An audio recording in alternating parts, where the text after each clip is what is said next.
like to welcome everyone to this evening's event.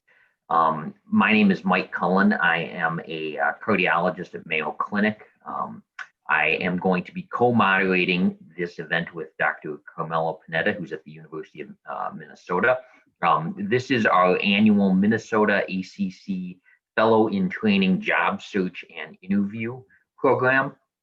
We would really love to be doing something like this in Rochester or up in the Twin Cities, but given the current environment, that is not going to be feasible. But we hope to make the best of the circumstances. We have a very distinguished group of panelists who I will introduce here directly. We have Dr. Bill Katsiyiannis, who is an electrophysiologist and president at the Minneapolis Heart Institute. We have Dr. Brandon Wiley, who is a critical care and non-invasive cardiologist, also at Minneapolis Heart Institute. We have Dr. Chen, who is an electrophysiologist at the University of Minnesota and also the fellowship program director at the University of Minnesota. Dr. Tamas Alexy, who is an advanced heart failure and transplant cardiologist at the University of Minnesota. And then Dr. Rehka Mankad, who is a non-invasive cardiologist and echocardiographer at Mayo Clinic. We do have a sponsor, two sponsors for this evening. Dr. Panetta is going to say a few words about those sponsors. Yeah, really want to take time out to thank these two sponsors. They kind of stepped up when we went around asking groups. Amgen, who's a provider of Repatha.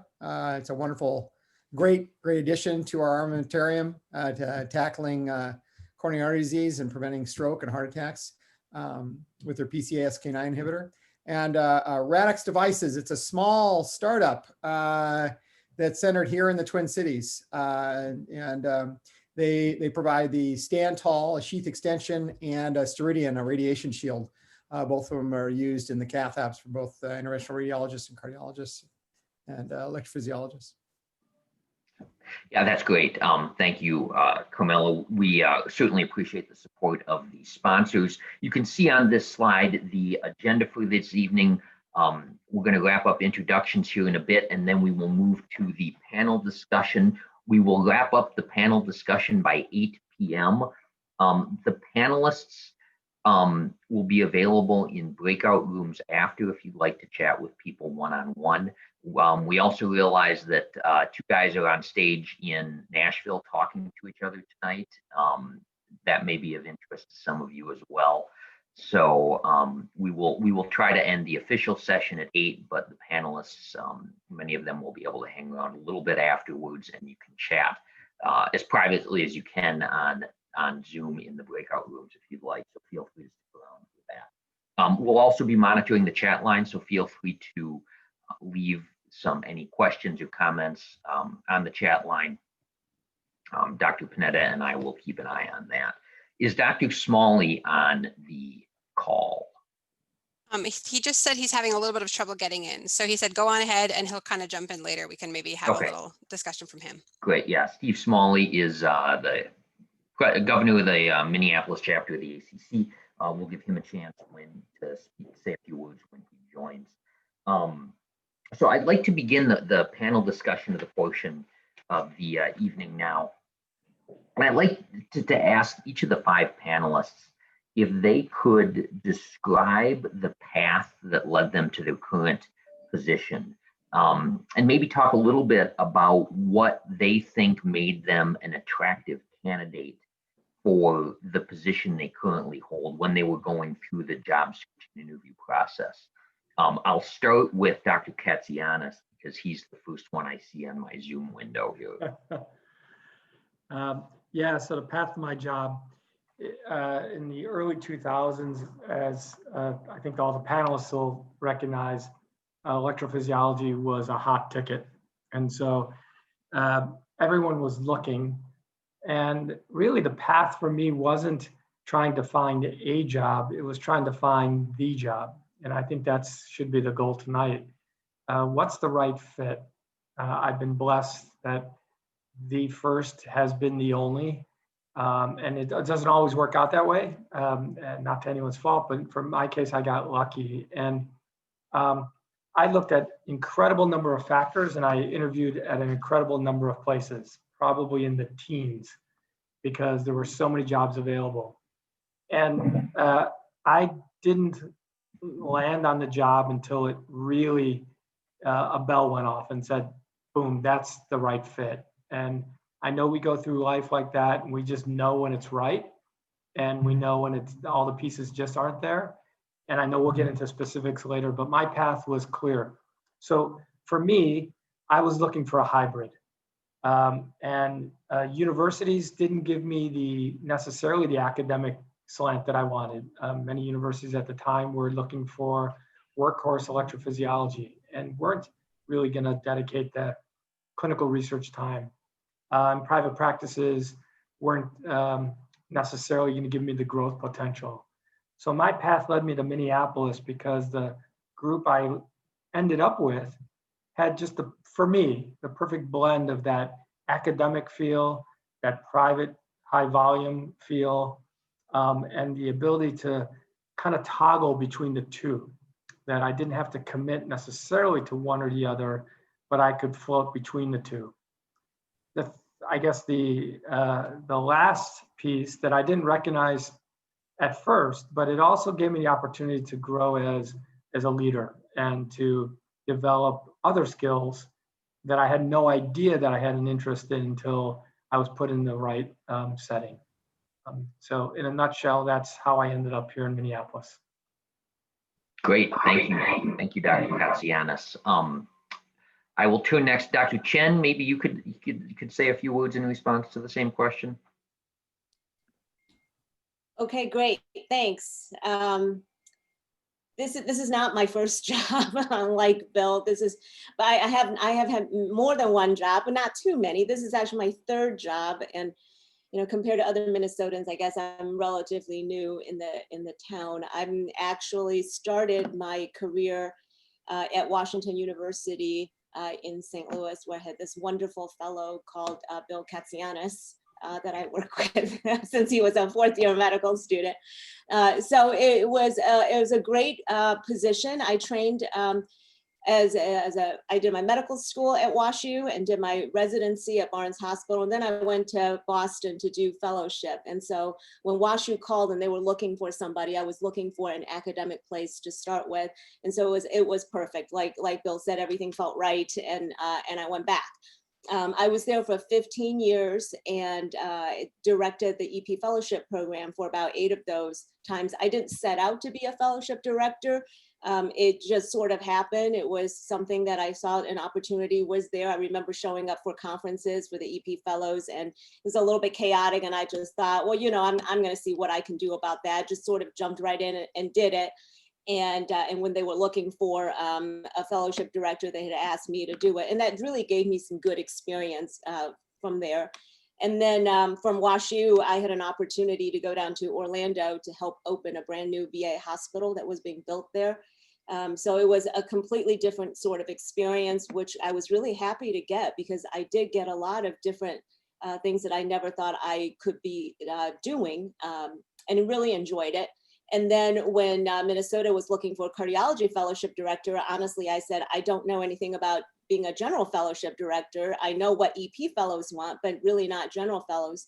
But it was it's been a really fun part of my job to be able to work with all my fellows. I've learned a lot because it's been a while since I've thought about ECHO or NUC or anything like that. So I'm always learning new things from my fellows. And that's a really fun part of my job. Great, thank you. Dr. Wiley, are you available to say a few words there? Can people hear me? Loud and clear, Brandon.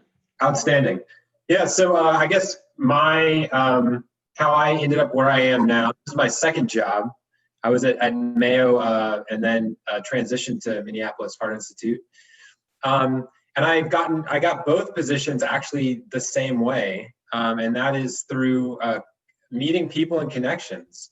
I got the offer for Mayo after I met Chet Rehal when I was a fellow at Mount Sinai, and kept in touch with him.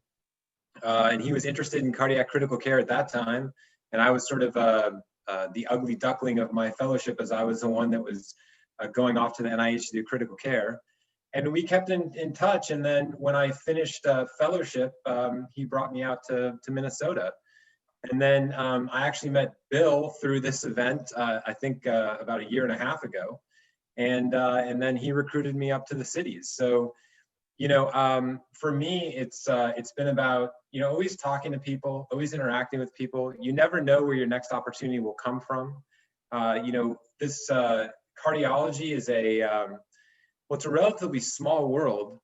And we meet a lot of very interesting people, and there's a lot of very interesting jobs out there. And I think that it's a sort of, a way to keep bridges intact and to be able to experience new things. So that's sort of my story.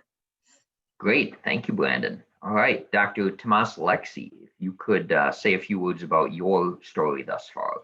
Absolutely. So my part is also a little strange too. So I did my residency here at the University of Minnesota, and then I went to Emory for cardiology training and stayed there for my advanced heart failure fellowship trainings. When I was in the last year and I was looking for jobs, and I do completely agree that relationships and knowing people is very important. And that's what happened to me as well to some degree. I knew that I wanted to stay in academia, and with the heart failure, there are certain things like transplant and WED that you kind of need at least a semi-academic center to stay in and practice, especially transplant, with a few exceptions, as we know. But I knew that's what I wanted to do, so I mainly looked at centers which offered that, and that's how I got in touch again with the University of Minnesota, and they recruited me back here as faculty. So I do think knowing people, talking to people, having the relationships is very important, and having an idea, especially in heart failure, I feel what you want to do in terms of are you interested in transplant, WED, or just interested in straight more bread and butter heart failure makes a difference, and that guided my selection and decision during this process. Great, thank you. And then Dr. Mankad. Good evening, everybody. So my path has evolved. So this is my third job. And I actually was in private practice in Pittsburgh, and actually was an interventional cardiologist for a period of my life. So right out of fellowship, was in a private practice group, but actually got hired my second year. So the third year of my fellowship was pretty nice. Was in a high volume interventional place. That's all I really thought I was going to do. Did a little bit of everything though. I was nuclear boarded. I did echo and TE as well as being an interventionalist. I sort of retired from that as our family grew, and as my husband, who many of you know, is also a cardiologist, as he got busier. So I gave up the cath lab and did, regular general cardiology, actually set up the camera in our nuke labs in private practice. And the first job, which I thought was going to be my forever job, loved the guys I worked with, but things shifted and changed. So wasn't working out the way I wanted it to. So then hardest decision I ever made to leave that job and join another practice. And that was, again, general cardiology, private practice, although affiliated with the hospital I trained at. So there was more education. And it was the first time I actually worked with another female as a colleague, which was awesome. And thought that was going to be my forever job. By this time, my family, 3 kids, we were busy. My husband was crazy busy. And then my husband got recruited to Mayo, and I came kicking and screaming. I won't lie, didn't want to leave Pittsburgh, didn't think I'd fit in at Mayo at all as a private practice cardiologist coming to the Mayo Clinic. I've been here 13 years. Now I only do echo. I don't even do nukes. So things have changed with each sort of stage of this. And best move that I could have ever made. I've gotten more involved in education. I actually have done research, which I never thought I would do. And it's been a great experience, but certainly has evolved for other life changes. But I'm in a great place, and it's worked out really well for me. Do I miss the cath lab? Yeah, sometimes, but I love echo, so it's okay. I'm happy with what I'm doing. Great, thank you all. Go ahead, Carmelo. Oh, this is really great input. It'd be nice to be able to hear from everyone. Again, maybe starting with Bill, what they think about the current environment is for perception of demand for cardiology jobs. I know with COVID, there's a lot of concern. Has that affected? Is it up or down? It'd be nice to hear what their thoughts are, not just with their practice, but also what they've heard about other practices, either in the Twin Cities or Minnesota or even around the country. Thanks, Carmelo. Right now, I think we're trying to strike a balance between the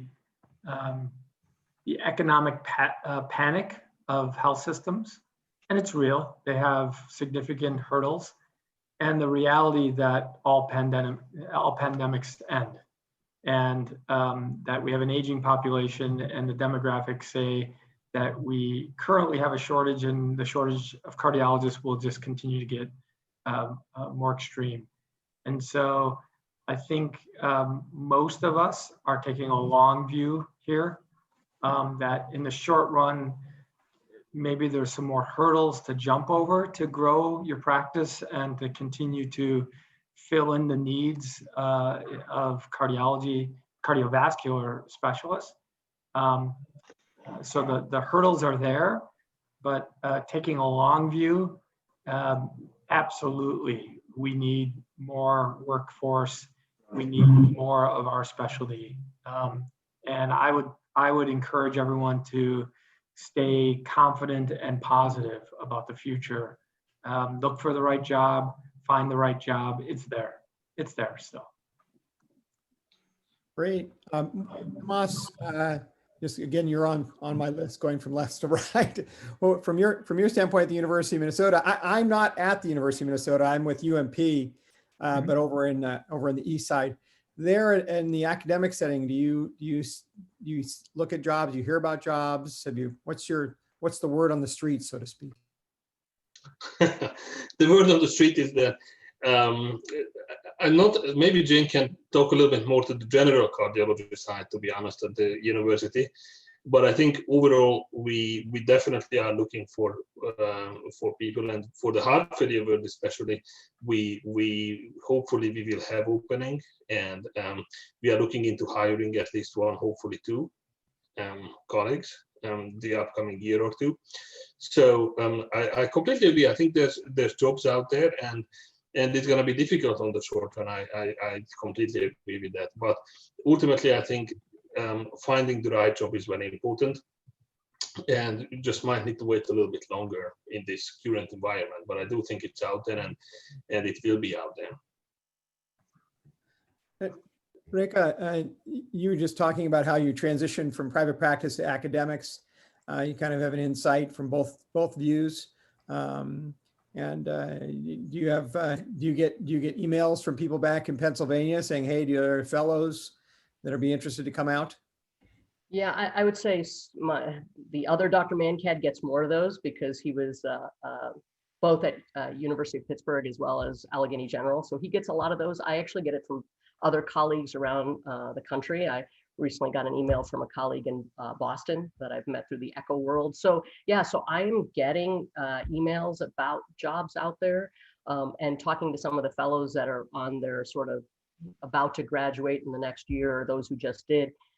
They didn't have a hard time finding a job. I think what I've seen is that clearly practices are worried financially, because if something like this were to happen again and you shut down, obviously there's money lost. So, physicians are the most expensive part of any practice. So I think that people are nervous, but the volume of issues is still there. So I think it's trying to balance that. But yeah, I have gotten just as many notifications this year about, hey, do you have a fellow interested, or a recent grad that I did last year. So I haven't noticed it from my end for the communications that I've had. And nor have I noticed it with the fellows that are sort of on that trajectory. Now, are they going to be able to have a wide berth and go anywhere? Maybe not. So maybe there is going to be less overall choices, but I don't feel like there's no choices. I think you muted Carmelo. Yeah, there we go. Jane, with the fellows that you're working with, do you get a lot of feedback or information from other places around the country, and they tap into you and pass it on to the fellows? Yeah, I actually, I run both the electrophysiology and the general cardiology fellowship. So a big part of my job is to help place my fellows in appropriate situations. And so I usually get a lot of emails and texts from various people around the country that I know about fellows availabilities. I have to say, from my viewpoint, I feel that it's a little tighter this year. I don't think that as many people are looking. And certainly the places that have been asking me for fellows are not necessarily the more desirable places city-wise to live in. So I also have a lot of contacts around the country. So I make phone calls to various places to see whether they're hiring. And a lot of practices are not hiring. I do think that that's going to change. I think this is just this one period of time. And I hope that things will get better. But it's really hard to know when that's going to get better. All of my fellows who were graduated in June of this year, 2020, all of them had placed jobs and subspecialty fellowships by February, because I start getting on my fellows at the end of their second year, beginning of their third year, because I really want them to think ahead. I don't think it's ever too early to start thinking about where you want to go and make those connections. And so I'm pretty aggressive at pushing my fellows to do that. So I was very, very happy that all of them have had their careers or their futures all set by February, because none of us knew that this pandemic was going to happen. And I knew fellows from other places, if they didn't have a place by May, it was really, really hard to find a place when the pandemic was shut down. And so that's my thing. I think it's never too early to start thinking about it. Know people, have people make phone calls for you, because everything helps.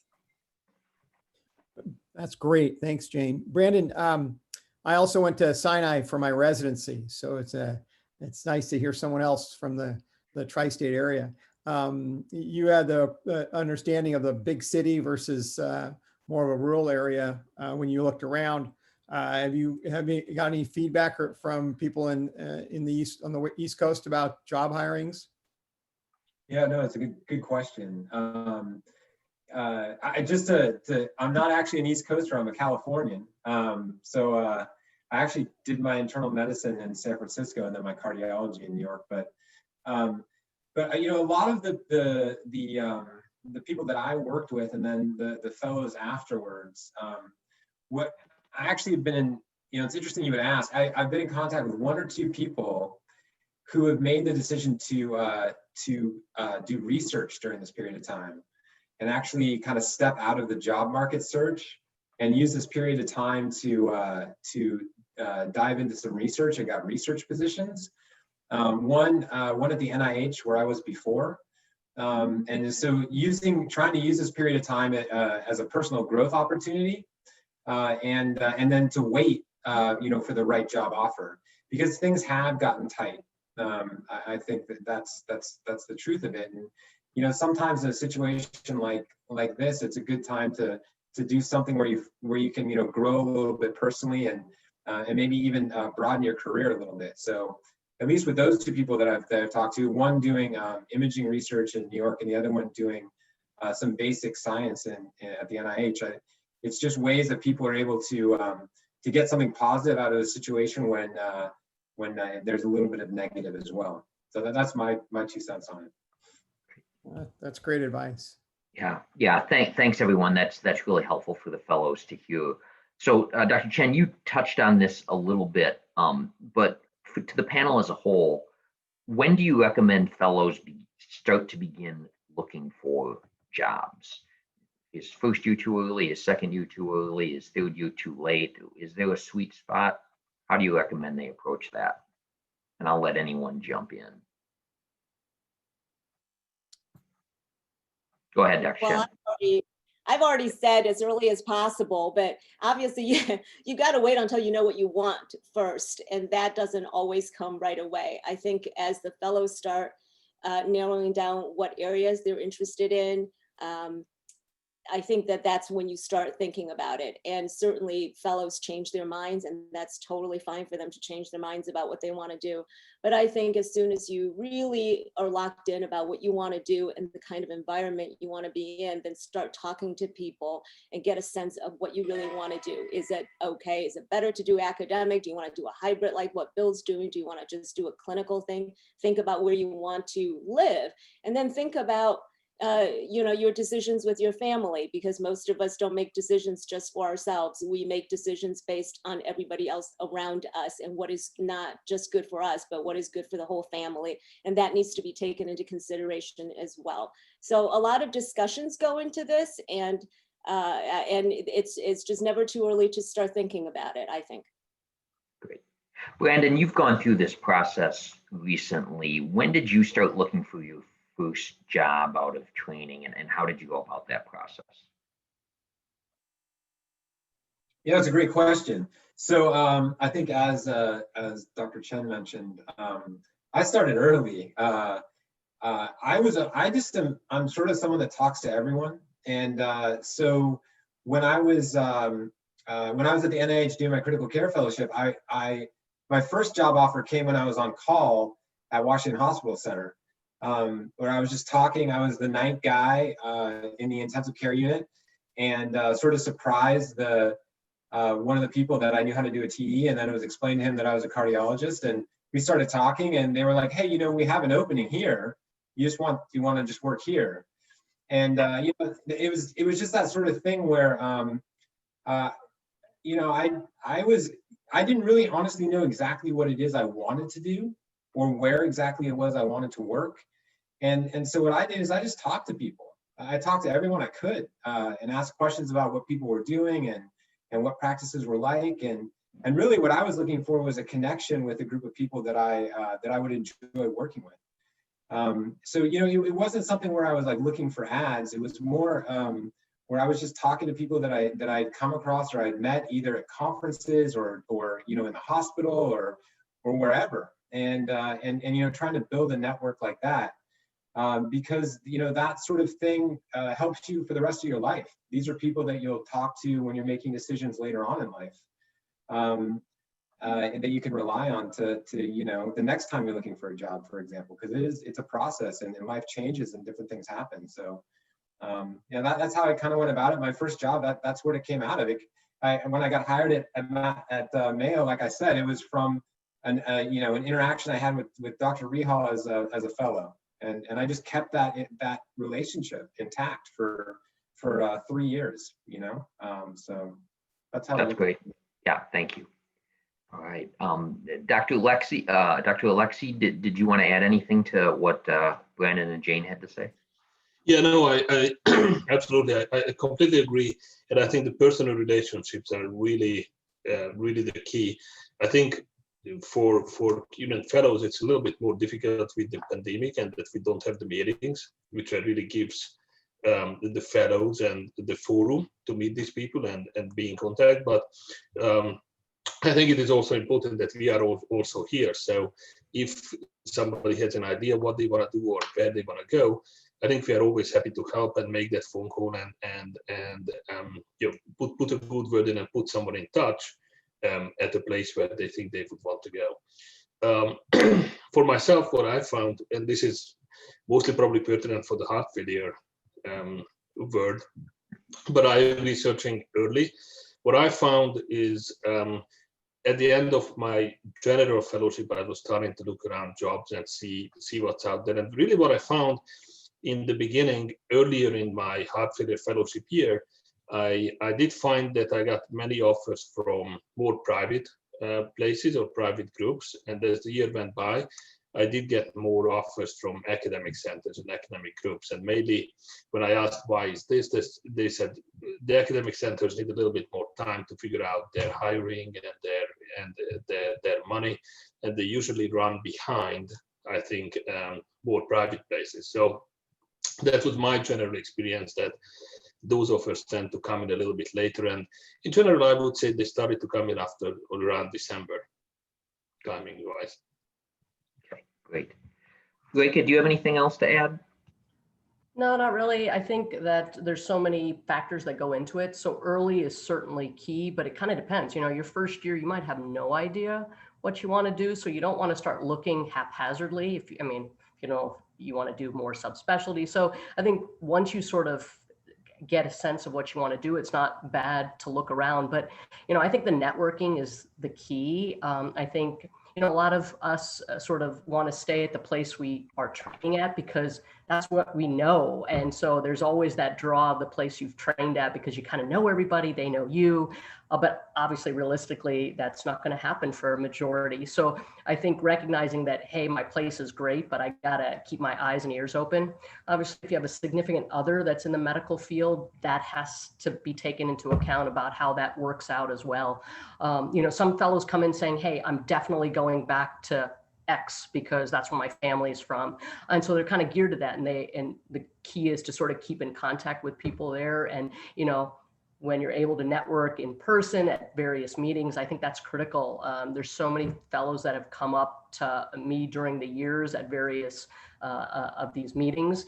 And I think, again, having that communication, like Brandon mentioned, and sort of connecting with somebody, if you say, you know what, that could be someplace that I'd like to go. I think that's really, really important. Gotcha. And then, Bill, you're someone that comes at this from the hiring perspective. So when do you like to make connections with fellows who you might consider hiring? Is first year too early? Is second year too early? Is there a sweet spot? What do you like from a hiring perspective? I agree with everything that everyone said. I think most of us recognize that when fellows or even residents that are contemplating or approaching a fellowship in cardiology speak to us, they're undifferentiated. We know that. We all know that we get excited during fellowship and every rotation is great until you find what you're really going to go after. I like seeing people very early, and that forms relationships. And I've really enjoyed it over the years. I think I can give you multiple examples. I'll just give you one off the top of my head. A resident that spoke about whether he should do EP or not EP and whatnot, and jobs. And I spoke to him probably every 6 months throughout his training. He ended up joining a practice that's essentially at first was a competitor. And it was wonderful knowing him and knowing this person across the street. We've subsequently merged. Now he's a partner. It's a small world. And I really think it's never too early. Just introduce yourself, say hi, ask for advice. You don't have to commit to anything. And those relationships last a lifetime. And this network that spiderwebs out there, they might leave the area. They might, Dr. Chen, I met her 25 years ago. And here we are, we work across town now again. So it's really remarkable. So it's never too early. Great, thank you. Go ahead, Carmelo. All right, let's see. Tamas, you've been looking at a lot of places where you came out and in academics, and something we don't really talk much about, but that's seniority issues and also people you work with. I think that you often hear about that in private practice, but in the university settings, does that ever become a role or an impact, have an impact on what you do? Not just, obviously not your research, but maybe your clinical work and getting out and having to do things. Yeah, I mean, I do think that's one very important thing to look at. And I think I was very lucky here at the University of Minnesota. This is my first job, so it's hard to compare, obviously, for me. But I think I was really lucky because this is a very collegial group for me. Is there significant seniority? Not that you feel in the everyday work, I feel. There might be some when it gets down to cath lab time or gets down to certain procedures, but I think that's overall the minority. And I think in our area, at least, the job and responsibilities in terms of clinics and service service time is pretty much shared equally, as much as possible, of course. You know, with the typical academic setting, you can be 0.8 or 0.2. So I think we have to respect that, and that takes precedence over seniority in terms of how much time we are doing in different clinical settings. But I feel pretty happy, and for us, I think it's pretty evenly distributed. Brandon, what about yourself when you were at the several locations, and then Mayo, and then up here at Abbott? Do you feel like there is an impact with seniority, or no? You didn't really see that as an issue? Seniority. Well, I think that's an interesting one to answer. I mean, I'm not sure how I would actually answer that. I mean, I think there is definitely an impact there, but I mean, for me as a person, it never kind of played out that way. You know, I think it's all about how you kind of look at the setting you're in, and how you're dealing with people. I mean, that's kind of a vague answer, but I guess I didn't really see a whole lot of it. I haven't felt a whole lot of it. Yeah, if that makes sense. Rehka, back in the East Coast compared to the Midwest, any issues? Boston? Not well. So in Pittsburgh, I was in two relatively small practices. There was quite a range of seniority. I never felt anything, to be honest. Knew both groups really well. So, you know, they had trained me, and these were all cath guys. So they had trained me, and, you know, you always worry whether you'll get treated still like a fellow when you join practices right out of fellowship. My first practice did not treat me that way. There were a great bunch of guys, and there were some senior people in that group, and it was a relatively small group, but I never felt that either the way I was treated or in any of the sort of inner workings of salary or anything else. Obviously, there is a difference in salaries when you start and then when you're senior, but it certainly, and maybe I was just too naive, I never felt anything out of the ordinary. The reason I left my first practice was actually because a new person was hired who then did change the culture a bit, and it actually became, I don't know if cutthroat's the right answer, but there was changes. It didn't feel quite as collegial as I thought the group had been. And that was one of the big reasons that I had left that first practice. And then the second practice, I was part-time. I'd actually always been part-time, and that's maybe another discussion point, but I never really felt anything out of the ordinary. And coming to Mayo, I mean, sort of early mid-career by the time I came here, and thought, you know, when you see your icons of cardiology, you think they're going to treat you a certain way from just that seniority perspective. And I never felt that here at Mayo either. Bill, do you notice that, I mean, you've only been at one location, and so you can only speak about one location, but nonetheless, it's still important.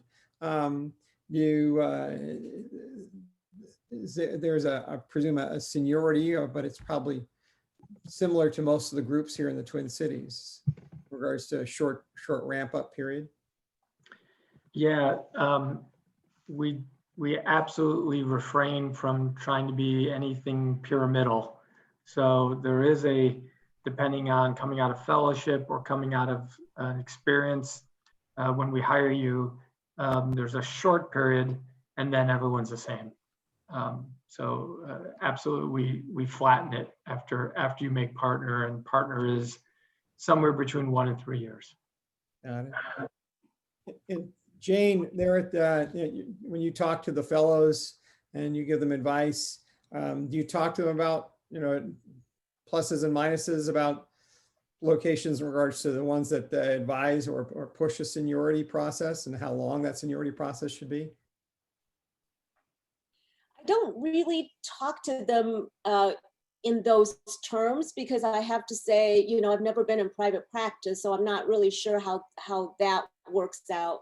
In academic medicine, I don't think that that's so much of an issue, but I do think for fellows going out, it's important to have people there who can support you, who have a little bit more experience. I think particularly for fellows who are going into an invasive field, To be on your own doing interventional cardiology or EP, first off, in a small town where you're the only one, that's a lot of pressure and a lot of stress that you probably don't need. But if you have somebody there who has some experience, who's supportive. So I don't really think it's a bad thing to have somebody who's senior there, but it's important that they're supportive of you, who are very helpful to foster your independence and yet be there for you if you need to. I remember when I first left fellowship to join WashU, in the first week I was handed a VT ablation, and my chief of EP, Dr. Bruce Lindsay, was there, and he had this great thing. He wouldn't come in. He wouldn't be looking over my shoulder to see what I'm doing. But you know what he would do? He would stay in his office in the same building, 6 floors up, just because he's there. And so he knows that if I needed anything, I can call him and he would come downstairs. I didn't need to, but it was really nice to know that he was in the building. And so I think to have that type of relationship, to know that somebody is there, somebody's got your back, I think is a great thing, especially when you're starting off with any kind of invasive procedures. Thankfully, I was there too, Jane. I was in the residence call room, but I was still there. We've had a few questions come up on the chat line. First is from Praj Reddy. Asks, any advice on the cold email? So if you're reaching out to practices outside of your state region, any advice? Do you have any advice for fellows on just emailing people saying, hey, what's up? And if they do that, what should they put in that email? And I'll open it up to any of the panelists. Well, I can say that I don't think anybody, I don't think people have a problem getting cold emails from fellows looking for jobs. I think most people that I know are very receptive of that. But I also think that the fellows should take advantage of resources available to them, because in your training program, you have a lot of cardiologists around you and somebody knows somebody. I mean, this field is not that huge. So somebody should know somebody at a place that you want to, or in the town that you want to practice in. So do make sure that you use your resources and get people to help you drop a word in for you, make some kind of introduction. But if you don't know anybody in that city, I don't think that there's any problem with just emailing people to say that you're interested, what your training is, what your background is. I think most people are going to be very receptive of that. That's great. Thoughts from the other panelists? Mike, I would agree with what Dr. Chen said. I think we're all open, but absolutely, if the email comes from a colleague that you know, it's going to take a different priority. Dr. Chen sends me an introduction saying you're going to hear from this fellow. He or she is great. I'm going to respond to that. It's going to get up on my priority list better than the cold email without that attachment. Yeah. Brandon, did you ever use cold emails in your job search? You know, I never cold emailed anyone, but you know, I will say that I had, you know, in New York there was a fellow that wanted to go back west, and did send emails out, but basically did, I think, what Dr. Katsiyiannis was saying, and asked around at Mount Sinai, and you know, it turned out that there, you know, 15 years earlier had been someone that had trained, that had gone out to Washington State, and like, you know, through channels like that was just able to get introduced to a person that had trained at Mount Sinai, you know, 15 years earlier. They had a discussion, and then that person in Washington was able to look around on behalf of that fellow, which was, I think, really, really helpful, because that person ended up, you know, moving out there for a job. So again, it's just sort of, you know, look for all the possible avenues you have, you know, to develop some connections or to find, you know, resources that are out there for you. Great. Rehka, Tamas, anything else to add? No, I completely agree. I mean, it's just being able to reference someone in your email, even if they don't send the email, but having someone send the email on behalf of you, I think goes a long way. So I completely agree. But I don't agree that nobody's going to be offended about a cold email. Maybe the response rate going to be significantly less than if somebody does it for you or helps you with that. Gotcha. I I want to get to one. Go ahead, Carmelo. Let the fellows know that don't just limit it to your cardiology fellowship. Think about people who you know, staff that you know in your residency, if it's in a different location, and reaching out to them, even your medical school. So keep an open mind. I worked as an orderly back in California, and I was thinking about going back there, and I was reaching out to physicians who I knew as an orderly. So just keep an open mind about people you can talk to. We had another question come in on the chat. Omar Yassin asked, and I think this is pertinent as a number of general fellows are looking for interventional or EPUs, other subspecialty positions.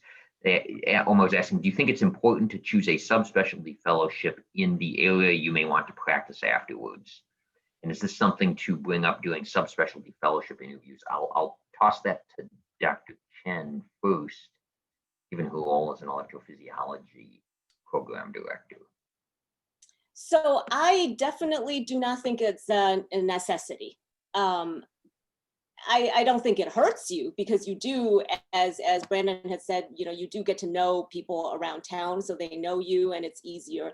I don't think it's a necessity, and I don't think that the fellows should limit themselves in that way. I think you should go to the best place that you can go to for your training, a place that makes sense for your family, because options are always there. If you have really good training, you're going to be known, and you can use that to get a fellowship or a staff position anywhere you want to.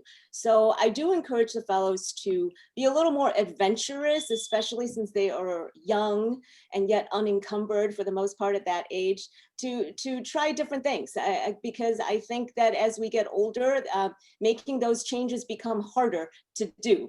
And so make sure that you have the experiences that you want at this stage. And I've been telling the residents this too, because everybody's interviewing for a cardiology fellowship these days. And especially this year, it's been tough because you can't go visit different programs. So I think a lot of the applicants have a tendency to want to stay in their own places because that's a known quantity.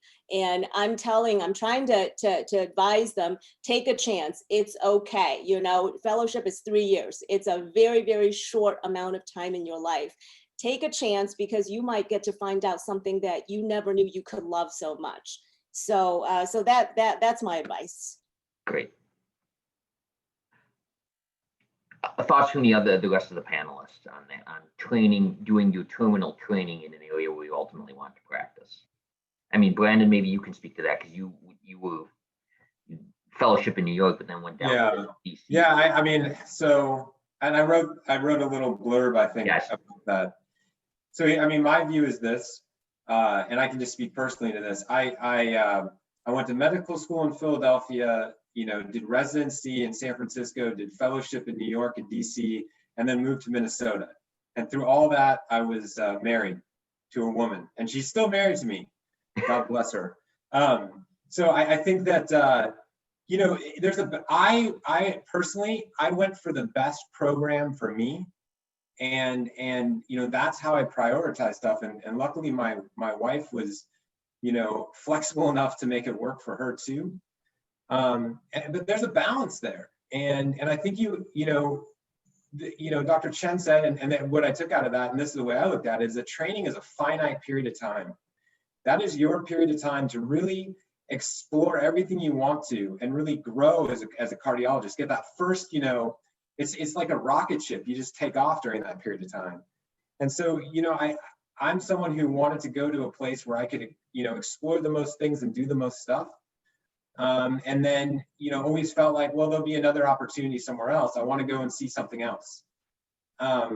Eventually you have to settle. And I think it is that can be challenging. So, I moved a number of places, and I think that can cause a little bit of problem, in relationships. So there's a balance to it. I think where you train at the end, for example, I ended at the NIH. I knew everyone there. I knew the universities, I'd been in the universities in Maryland and in DC, and I had contacts there, and it would have been very easy to stay. So there's a benefit there. If we would have wanted to stay in DC, we could have. So I think I don't really have a great answer. It comes down to your life and who you're with and your family. And I mean, there's just a lot of things there. And it's kind of how you balance your training and your life outside of that. Great. We've had a few good points. Steve Smalley has joined us, made a point on the chat line about having to pick up skills in 30 years. Steve, you can feel free to speak to that. Yeah, thank you. Sorry I had trouble with my link. Makes me feel like a dinosaur, but I never usually do. The other thing I want to point out, Bill, we said wine was okay tonight, but your wine looks brown, and I'm wondering what kind of brown wine is that you're drinking there? I'm going to quote Bill actually on this. The skill set you come out of fellowship with is the skill set you come out of fellowship with, and you need to be adaptable. You need to learn, and the best cardiologists are ones that learn lifelong. So you'll pick up skills. For a cardiologist been out a couple decades like I have, things are not static. You have to be able to learn to, you may learn a new imaging skill, certainly new medications. If you're in a structural emphasis, you're going to learn a lot about that. So I think it's more about your attitude, being a lifelong learner. And Bill, I'm going to put you on the spot and make you talk about that because I'm quoting you. So skill sets of your new fellows versus lifelong learning. I'm not sure I remember anything that you just mentioned, but I couldn't agree more with what people said. You know, what do we all look for when we want a colleague? That's the question. And do we want someone that's been around the neighborhood for the last several years? Well, maybe if we get to know them and they're good people, but we can get that input from great training centers around the country. And we all have connections to these training centers, or partners of ours have that. And so I would pursue the best possible training for you. Like Dr. Chen said, it's a finite time. I don't know this 3-year thing. Dr. Chen kept me for about 5. That's a remedial issue I had. But the reality is that if all things are equal, sure, pick the geography. But oftentimes they're not equal, and you want to seek the best training program. And then when we hear about candidates, you know, what are the key words that I listen for? Do I really listen for what their board score was, or some academic achievement, or do I listen more closely to their work ethic, their affability, their kindness, their ability to say yes, their ability to stay kind under pressure? Those are the people then we want to invite into our groups, right? And those recommendations come from anywhere in the country. And believe me, I'm going to send a first-class ticket to the person that has those attributes, no matter where they're training. So that'd be my deal. I agree completely with Dr. Chen. Go to the best program. All right. Carmelo, do you want to have another question you want to tee up for the group? Sure. There's been the whole question of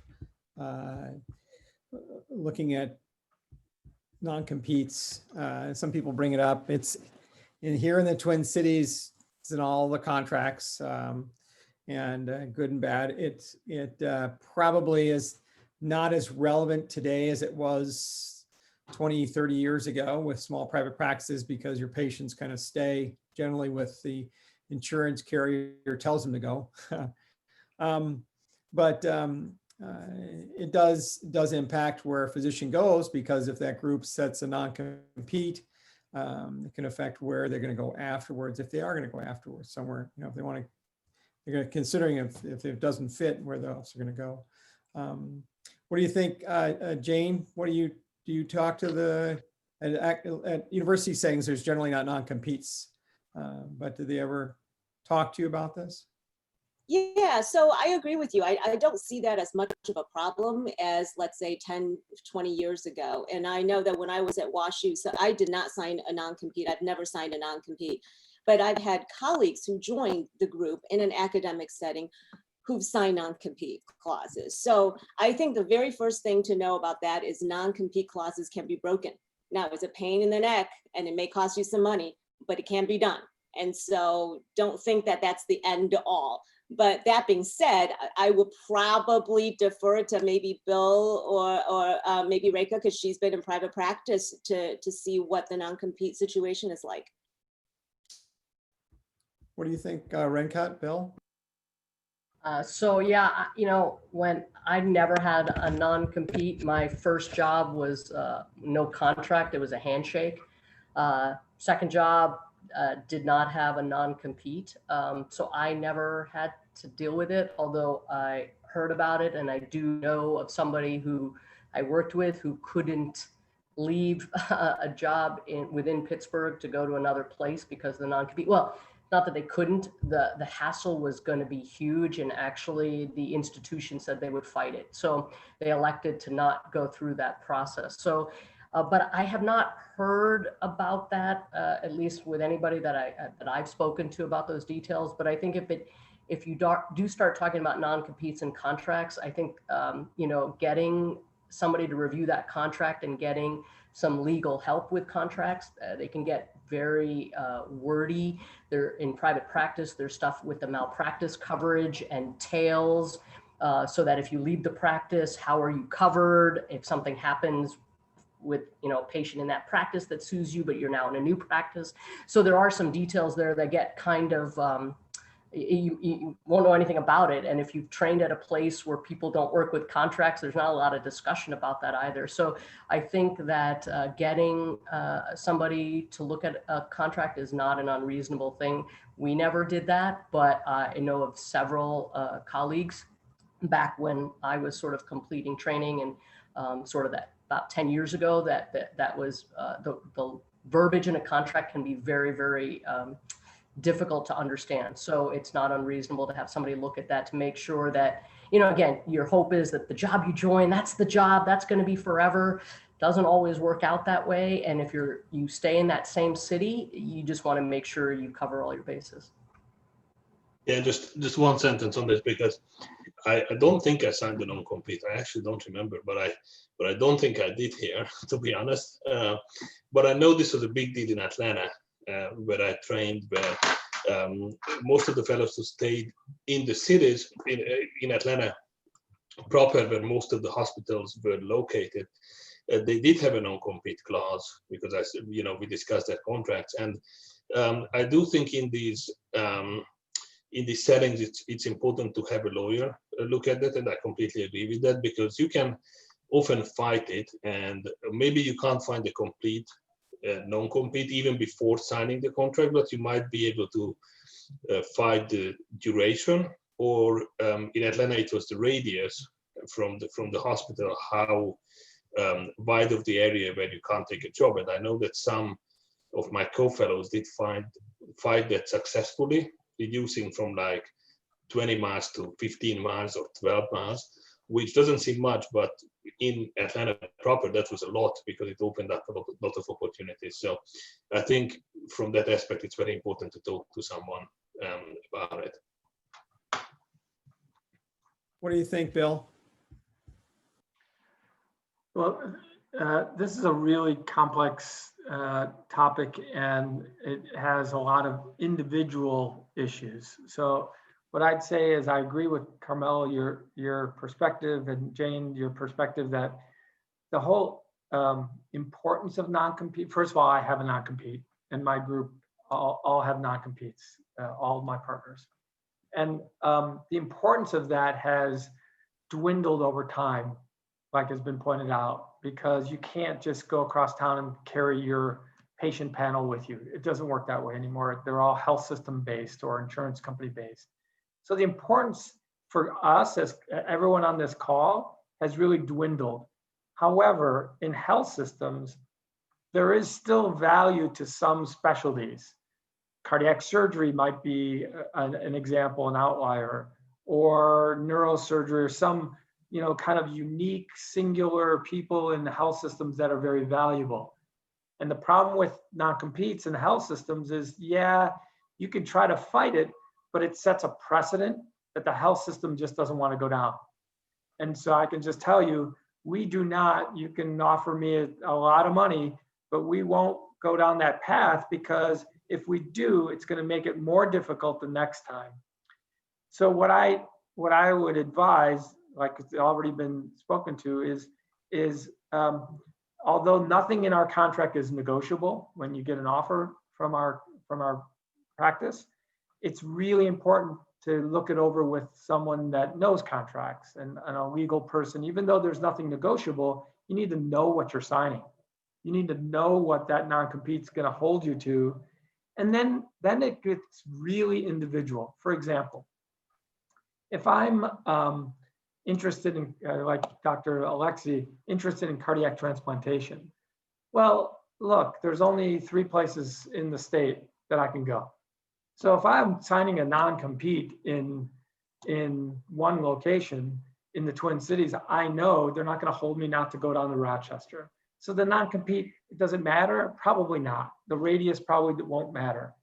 But if I'm a general cardiologist and I really like general cardiology and I'm not interested in an academic practice, for example, and I have family in the Twin Cities and I don't want to leave or I can't leave, well, then that non-compete is going to be really important.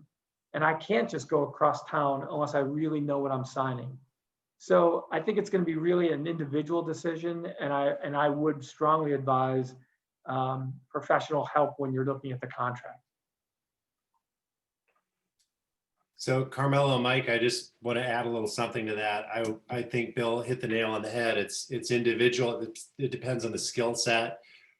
Non-competes are enforceable. You can fight them if you want.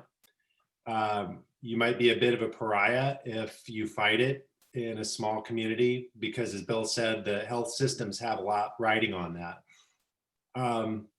The fly in the ointment now, if you will, with non-competes is, what is telehealth doing with non-competes? When bricks and mortar, they won't cease to exist for sure, but if they pull back and telehealth becomes more of an issue, where is your 10-mile radius anymore? And I would be curious, this isn't really applicable to the first-year fellows. I guess it is in a way, or that fellows interviewing for jobs. But Bill, have you modified your non-competes, or Rehka, is anybody aware of a telehealth non-compete? Because technically now your net is broad. It may be multiple states that you can cover. Is that, how is that going to affect your non-compete? ACC National is looking at that, by the way. Steve, it's a great point. Our non-competes read that, because we have 50 practice sites throughout the 5-state region. And so our non-compete is a radius around your primary practice site. And so you bring up an excellent point. And the duration, as Dr. Alexy said, the duration is meant to discourage this kind of movement. And it's usually about a year or so, right? A year is a long time not to get a paycheck and to sit sad, right? But during that year, if you can bridge that with telemedicine of some sort, that could be a way to get through that. And honestly, I would say, at least in my practice, that would not be a problem. I would not pursue that issue. It's more the precedent setting piece. And so if there is that little loophole that somebody can go on the beach and practice that way, I'd be fine, because I know right now in the current state, they're not going to draw a lot of business away from our practice by going across town. So it might be a nice development, I guess, in this whole non-compete nonsense.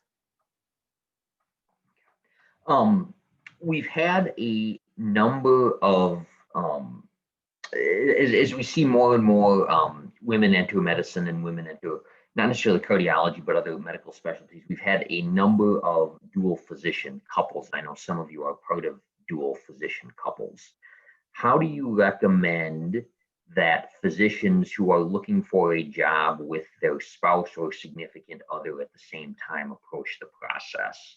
I'll maybe ask Rehka first, because you I know your husband well as well. How did the two of you approach this, and what advice do you have for fellows?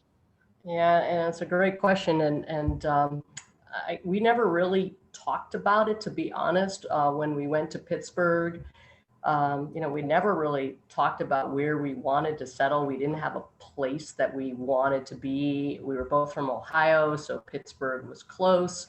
We never talked about really going back to Ohio. We both got approached quickly in fellowship for jobs in Pittsburgh. So it just sort of was like, okay, that seems to work. And so we really didn't have a plan. And really, like I said, we thought that's where we were going to stay. So, I think it is a difficult discussion. And, when my husband got recruited to Mayo, again, he far more, I was in private practice. He was in academia doing a lot of educational stuff. So it made sense. So for me, the transition was unclear, but I was always part-time. I was raising 3 kids. So I decided that I'd take one for the team and was like, okay, Rochester, Minnesota, really. I left my mom and dad in Pittsburgh at the time. It was pretty traumatic. We had built a house there. I mean, really, it was a big deal, but it made the most sense for him and what was happening with his career. So that's why I was like, okay, that's fine. So I made that decision. I think, if that talk came up now, it's very different. I think that when you have these discussions, you got to both balance the pros and cons. I don't think it's so easy when you decide this at all. And I certainly don't think it should be just one person's decision, obviously, unless, again, that makes sense for the other individual in the big scheme of things. It is really a difficult discussion. And I've talked to some of our own fellows about that, who are having long distance relationships and with a physician partner, and trying to sort out, well, where do we go after fellowship? They're also in training. They're somewhere else. I'm here. How to do that? I think that you probably do have to cast a wider net. You might not be able to be as picky, either of you. You might have to say, okay, where can we both get a job that we both can be happy with? And again, I think that having this understanding that you don't know what you want until you sometimes go out there and start practicing. I think that you think you want something, but after you start a job, you realize, maybe this wasn't what I wanted. And there's other things that become more important. So that first job might be where you're feeling that out to try to figure out what works best. So if that first job, you say, okay, this is the town that we both can get jobs. Maybe this wasn't the city that you were looking for, but you both got jobs someplace. It's okay to sort of try that out, go into it optimistic that that's going to be the forever, but also realize that sometimes you realize that there are far more important things that have taken over that will make you make a choice to go elsewhere. So, but I don't know if there's any great advice, really. That's why when you called on me there, Dr. Cullen, I sort of, because I don't know what to say with this. Yeah. Everybody is different with what they want. Some people need to go back to being in places where they have a lot of support system of family members because they need help with their children. So there's a lot of pieces to this puzzle. Yeah. Bill, how do you approach that? If say you're trying to recruit someone and they have a significant other who's in XYZ specialty, from a hiring standpoint, how does that influence your decision making? Well, yeah, it certainly creates more hurdles, and I would say it depends. It depends on how highly wanted this recruit is, and what the spouse's specialty is, and what our ability to help them through that is. We, in a large health system, we're all part of large health systems. So if it's outside of our specialty, we have connections and we can try. But it can be difficult. We've done it. I would say over the years, I've recruited 4 or 5 folks like this that came with a spouse, and we got their spouse some ability to gain employment, but it's difficult. And again, it makes it more challenging. And I'm going to be honest, it depends on the quality of the person we're recruiting, how hard we're going to try, or we're going to just kind of move on. Yeah. Brandon, Jane, Tamas, any thoughts on spousal recruitment or hires? Brandon shaking his head. I actually don't know. Yeah. You don't know? Wow. Well, I mean, it So wasn't an issue for me, so I don't know. Yeah. Well, I'm like Rehka, because I've had experience with moving with a spouse who's also in academic medicine. My husband is a physician, but not what I do. So he's an MD PhD, and he's an NIH funded scientist. And so I think what we've learned over the last 2 decades is, I think, has to be some give and take, obviously, and maybe some taking turns. And I think when you're looking for a place, it has to be incredibly awesome for one person and then good enough for the other. I mean, it can't be awful for one person. That's just not worth it. And the best is if you can have awesome jobs for both. That's hard to come by. But it has to be at least awesome for somebody and then not so bad for the other. And then you kind of try to see if you can take turns. I mean, I was lucky enough that when I went to WashU, that was my choice to go there. And my husband was starting his scientific career, and that was not the best for him. And I got to be very selfish for 15 years of my life. I was a 4-day-a-week proceduralist and had 2 kids within my first 5 years of being an EP attending. And you don't get to do that without help. I mean, you certainly need help. And so he was the one who picked up the kids when they were sick. I left at 6 in the morning. I came home whenever the procedure's done. So I got to be very selfish about that. And then when an incredible opportunity came up for him, that's when he said, how about if we did this? And I said, what the heck am I going to do in Orlando? There is nothing in Florida. And so I went there kicking and screaming, because I mean, I went from an academic high position job where I was almost going to be promoted to full professor to Orlando, where I literally was seeing patients in trailers because they were building the facility. But it was good enough for me. And I thought that he did this for me for 15 years. So I thought I would give the next 15 years to whatever he wanted to do. And it turned out to be a great experience in Florida. First of all, they don't snow in October. And the second thing is I got to build a brand new hospital from scratch. I mean, I'm probably never going to have an opportunity to do that ever in my life. And he was the one who was actually recruited to Minnesota. He's the vice chair for research for the Department of Medicine. And I thought, well, I guess I could come up to Minneapolis and do this, which is something a little bit different.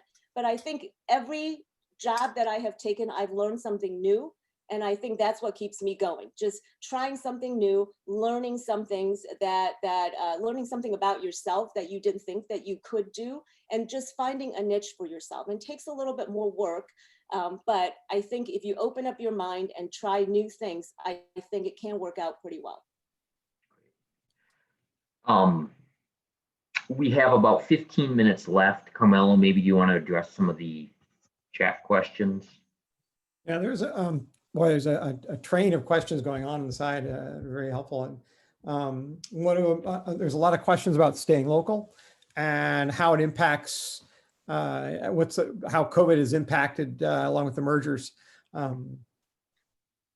Good questions, great questions. I think Bill touched on that earlier in the financial problems that local places have had. But I'm kind of curious because obviously I'm part of Fairview now, and Fairview bought Health East and decided now to close St. Joe's at the end of the year. Surprise. But Jane, there at the university, do you hear much about the effects of COVID on finances and the hiring there at the university? Well, yeah, a lot. I don't, Tamas is laughing. We heard a lot about that, but I think everybody is feeling this, you know. I think the pay cut furlough situation affects practically every group during the pandemic. And I think we're back on our feet right now. But I think that there's, at least for the last 6 months or so, there's been a hiring freeze. Not that we haven't hired anybody new. The people that we've hired before the pandemic, they honor those agreements. I do think that they're starting to look for other people as well. So I do think that it's getting back to normal. I feel that we are busier now than we've been in the last 6 months, and probably this will happen for the next 6 to 12 months or so. I think there's going to be a rebound for all the stuff that we weren't able to do for the last 6 months. So I think it's going to get better, although it may be a little spotty, I think. What do you think, Rehka, down at Mayo Clinic? Do they feel the pinch from COVID, and is that reflected in their ability to hire? You know, that's way above my pay grade, but so, you know, we had made some hires before the pandemic. Those were honored. And then things were sort of put on hold as far as, okay, what can we do? What can't we do? But we have been crazy busy. We had some people kind of leave for various other reasons. So actually, we have some openings and are doing some hiring. You know, Mayo's different. I mean, just as far as, you know, like every place, but we're so big. So clearly seeing where their needs are and what the financial situation is clearly important, but we are back up to full speed that I can tell as sort of the person in the clinic, it seems a lot of the time. So clinics are completely full. The procedural aspect, from what I can see, very busy, hospital very busy. So I think that there was a fear for a few months, but it has rebounded back to normal. So our hiring is again based purely on what we're kind of allowed to hire and where there's need. In the echo lab, we have some spots that have opened up because of people leaving for other opportunities. So there are jobs happening, and there was only a brief spell where everybody was like, whoa, let's put the brakes on things. Bill, you're from a large group practice here in the Twin Cities. Steve pointed out also the issue with retirements. Do you foresee or see some of your senior partners holding off on retirement because of the concerns with COVID and the potential financial problems it's going to have in the economy coming up? Yeah, it's a good question. I think we have a transition to retirement path in our group, and so people generally have kind of a runway that's laid out, and so it's not a surprise when they retire. And I haven't seen a change in that.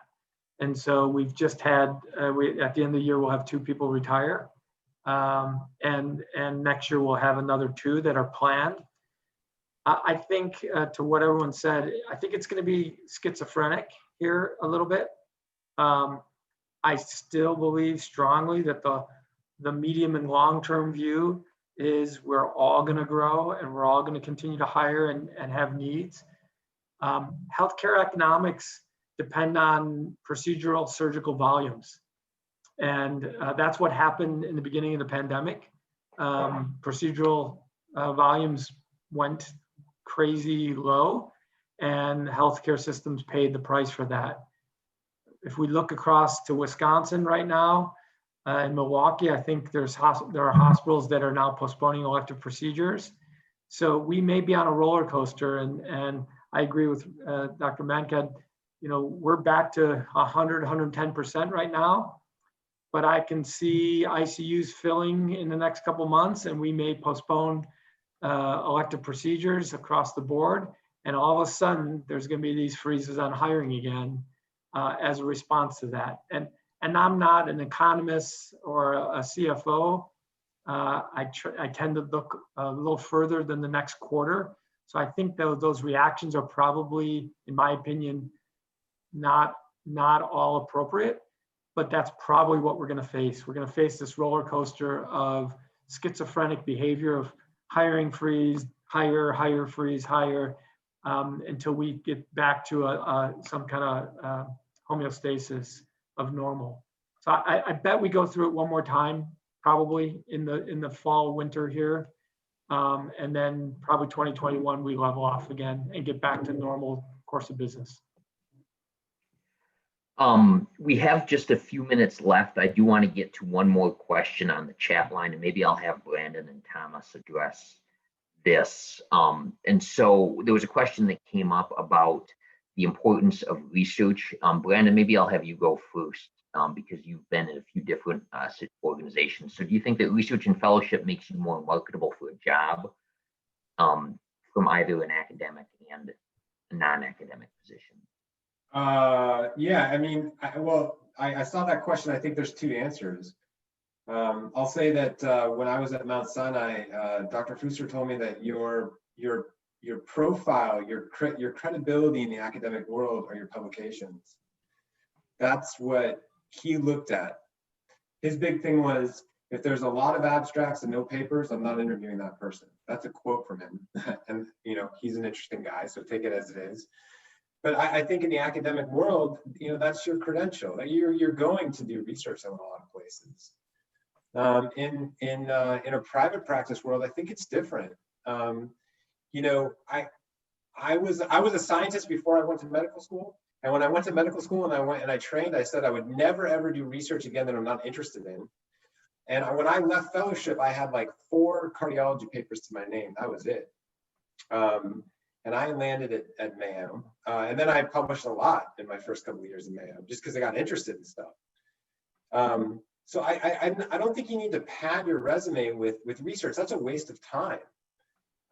You know, what you want to do is build yourself and build yourself in a way that makes sense for what your career is going to be. If your career is going to be someone who's going for a K, then absolutely do research and do it in a field that you're interested in and that you can be successful in. But if you want to be a powerhouse clinician, then, you know, I would go into the lab, because that's not going to be as helpful for you. You know, so I think you need to, a lot of times, you know, you get on this train in medical school and residency where it's like, I got to get papers, I got to have papers, I got to get papers, you know, and get published. And a lot of the time it's wasted time, unless you're doing it with a, you know, in a thoughtful way to build yourself or to build towards a goal. So, you know, that's my answer. I mean, it's a convoluted, long answer, and people may say other things, but that's my view. Great. No, thank you. That's very helpful. Tamas, do you have anything to add? No, I actually 100% agree. I think if you are looking at an academic career, you want to do research down the road, then yes, establish yourself, publish papers, do research, whatnot. I think that's very important. But if you want to be a powerhouse clinician in a more private place, then I don't think it's going to give you the advantage. I agree that it's mostly just a waste of time, because you're not going to get the benefit of the time you spend on research in your job search or in your job applications, I think. Great. We've got about 5 minutes left. I want to respect the panelists' time. Maybe I'll give Dr. Smalley, because I think you were a little bit late getting on, as the governor of the Minnesota ACC chapter. Would you like to say any last words or closing thoughts for the group? Yeah, thanks, Mike. Thanks to you and Carmelo and Amber for putting tonight together, and to all our panelists. Most of our panelists are repeat performances, and I really appreciate all the time that you put into this. And the one thing I'd like to close with is the American College of Cardiology is your professional home.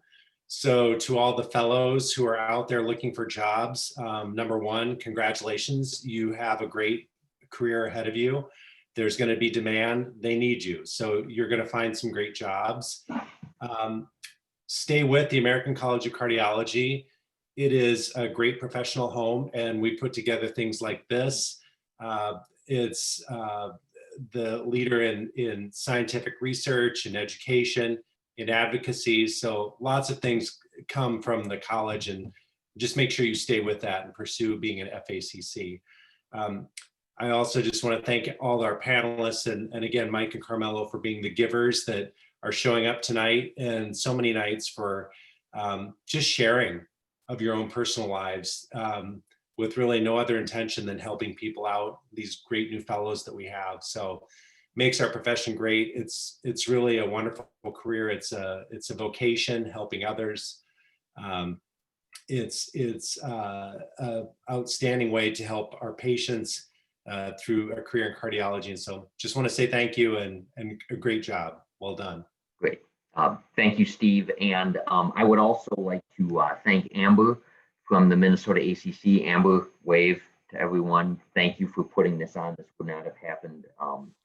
I would like to thank our FIT reps, if they're still on, Praj Reddy from Mayo, Mike Hurt from Abbott, and then Jerry Ash from the U, who did a great job publicizing this to their programs. The sponsors, thank you again for supporting our event, and again to the panelists, Dr. Katsiyiannis, Dr. Wiley, Dr. Chen, Dr. Alexy, and Dr. Mankad for giving up their evening. This session has been recorded. Once we get all the post-processing done, we'll try to get it up and load it onto the Minnesota ACC website. Amber, right, we're going to be able to, yep, Amber's giving me the nod, so that should be doable. Hopefully next year we can all see each other face to face. Whether it's in Rochester or the Twin Cities, we'll try to get this figured out. You don't know how good it would feel to be able to do this live at a restaurant someplace. I'm sure we're all feeling the same way. Hopefully, God willing, it can happen next year. So I think with that, we will wrap things up.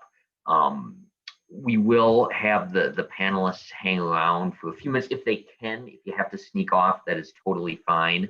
And if people want to jump into breakout rooms, that should be doable.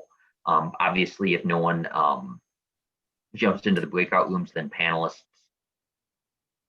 feel free to watch the debate or go about your evening. And thanks again for everyone for participating. This has been a really helpful session for the fellows.